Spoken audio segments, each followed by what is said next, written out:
So our talk for today, our topic for July actually, from Charles Fillmore's The 12 Powers, is the power of understanding. And understanding, as Charles Fillmore talks about it, is the ability to comprehend or interpret knowledge, to make cognitive connections, to realize and receive insight. There's a lot involved in this idea of understanding. And so that's going to be what we're going to talk about today. And my talk is called Understanding Within the Paradox. And I don't know if you are aware of what a paradox is, but I'm just going to say anyhow, probably you all know that. It's the paradox is when there are two things that seem to be opposite that are equally true at the same time. That's a paradox. And one way that we see paradox spiritually is we know that God is love. We say this all the time. Every religion, every spirituality on the earth talks about the divine as being love in expression. And it's infinite, and therefore we know that it's in all of us. It's in all of creation. So that love is the expression of creation. And yet in our human experience, we see that things aren't always so loving. We see that sometimes we are not in that place of recognizing the love in the world and the love around us. It's a paradox. From our human perspective, it doesn't appear to be true. From a spiritual perspective, it does. So this is where we're going with our topic for today. And just going to shuffle some things around here.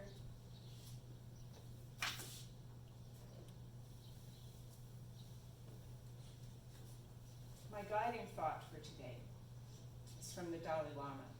And this is a verse that I've had on my wall in my office, on a wall hanging for years and years and years.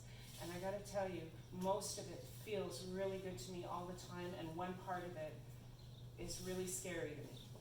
And so that's why I wanted to share it with you. If you wish to experience peace, provide peace for another.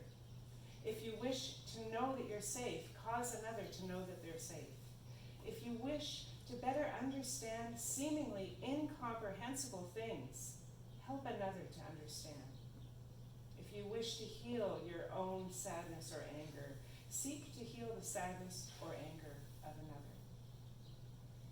And that part in the middle, if you wish to better understand seemingly incomprehensible things, help another to understand.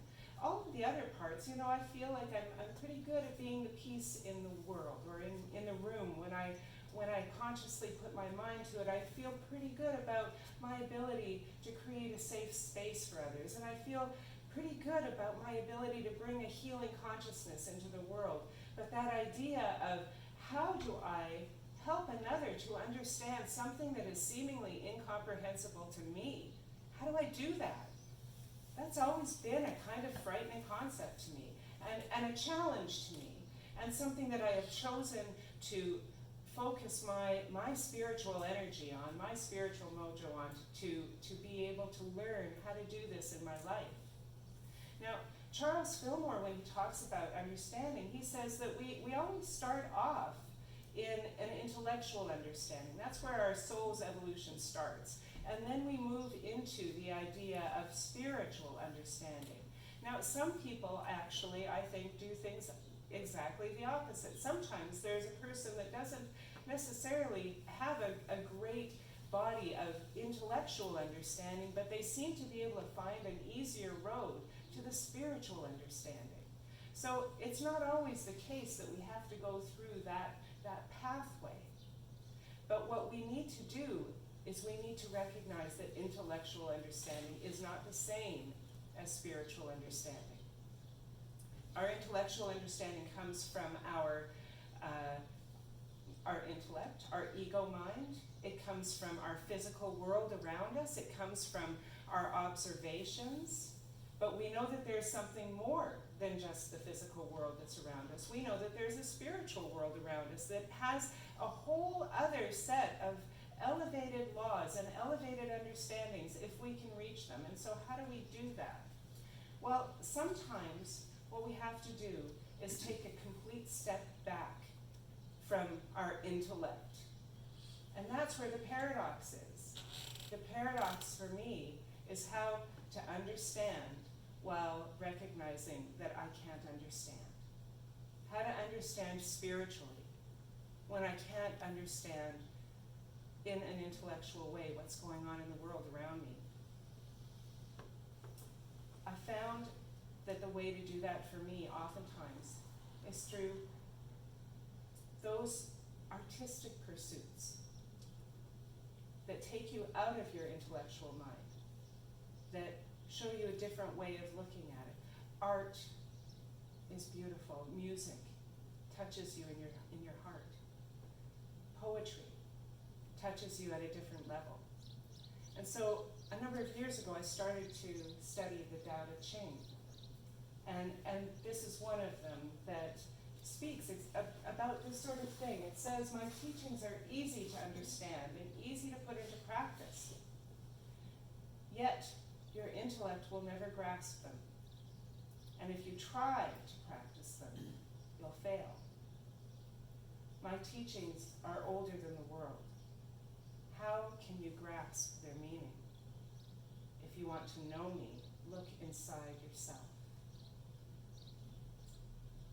And that always hit me at a different level, because I recognize that I have to let go of what I think I know in order to know myself deeper, in order to look within myself. There's another one that I didn't put on a slide, but it says, in the pursuit of knowledge, every day something is added. In the practice of the Tao, every day something is dropped.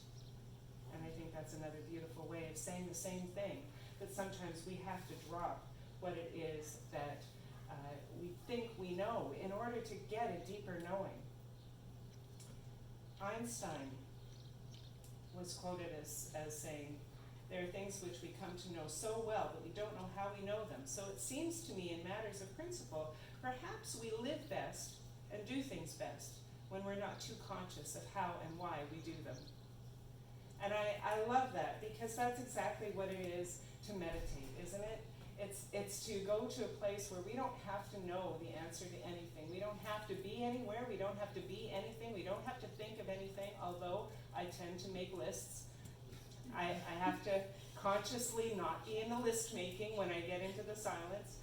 But this is what we need to do, is to go inward and to become more in connection with that inner part of ourself. It's going from the head to the heart. It's going from that intellect, that head understanding, into a heart wisdom.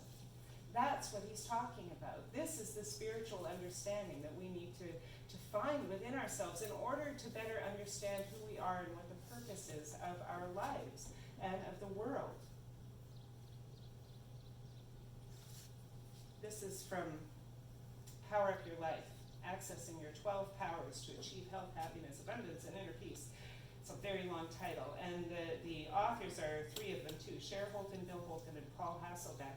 And the beautiful thing he talks about here is, well, I'll just read it. Spiritual understanding is gained by investing time in the silence. In the silence. It results from the quickening of our spiritual nature. Quickening is a word that Charles Fillmore just loves. That's a great word to say how we come into a higher level of understanding. It results from the quickening of our spiritual nature, our divine nature. This type of knowledge sometimes includes and always transcends intellectual understanding. We can't know in our mind what we know in our heart.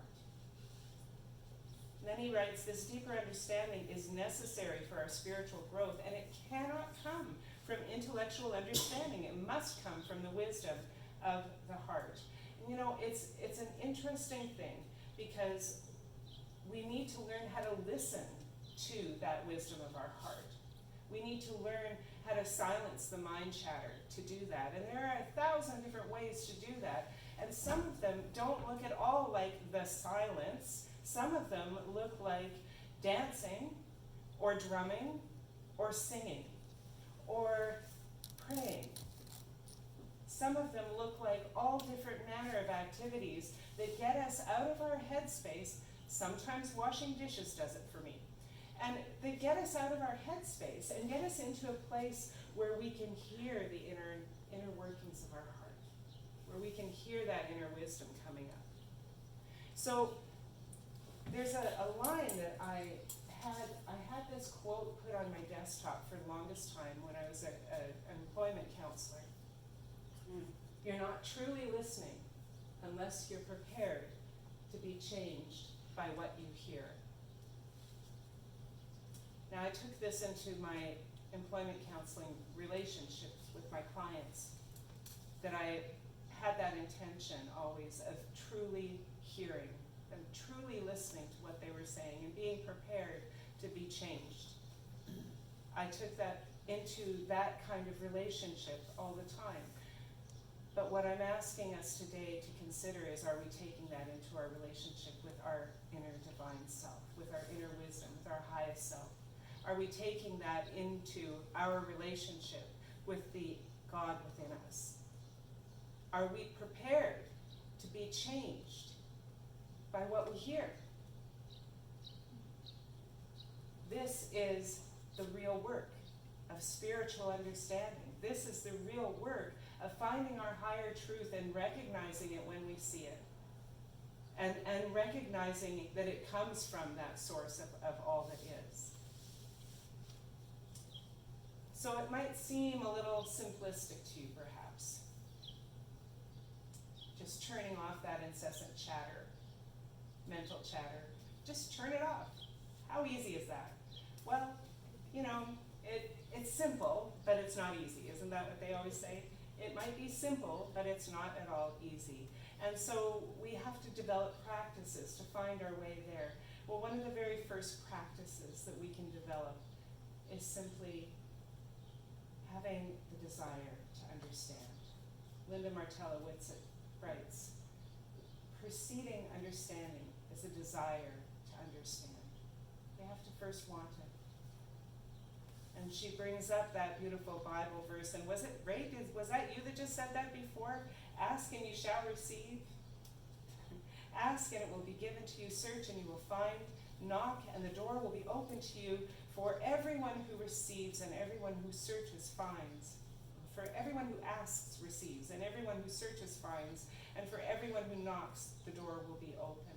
And so we need to be in the willingness, in the desire to find that inner truth. And that is where we do our practices. We do our spiritual practices. We do our meditation and our prayer. We do our walking in the woods. We do our drumming and our dancing and our singing. We do whatever it is that takes us out of that mental chatter and allows us to go inward. And sometimes it might just be standing in the middle of a playground listening to the cacophony of children's noises as they're, playing and screaming and whatever else, because then I can't think in my head, so I can certainly allow myself to be open to the higher truth. There is 1,000 different ways to kneel before the divine. There is 1,000 different ways to open our hearts to be able to receive that inner wisdom. And it's about finding our own way. It's about finding the way that's going to work for me, that's going to work for you. So today,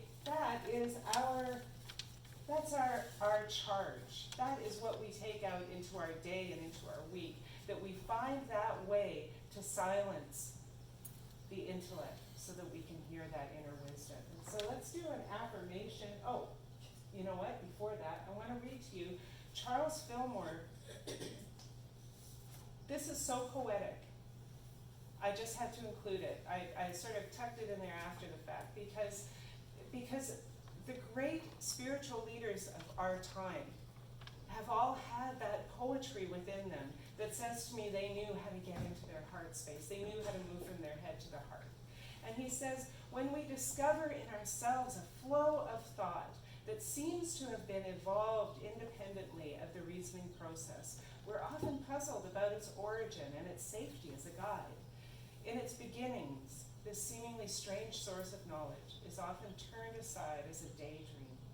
Again, it seems a distant voice, an echo of something that we have heard and forgotten. One should give attention to this unusual, and usually faint whispering of spirit. It's not of the intellect, and it does not originate in the skull. It is the development of a greater capacity to know oneself and to understand the purpose of creation. It is beautiful. And that's exactly what we're doing this for. That's exactly why we develop this spiritual understanding, so that we can recognize within ourselves and within creation what is the purpose of all of it. So now, let's do our affirmation, shall we? Say along with me. I engage my power of understanding as I set aside what I think I know and enter the wisdom of my heart. Beautiful. Thank you so much for that. May life bless you abundantly. May grace and goodness walk with you every day. May love and joy expand within you, and may you know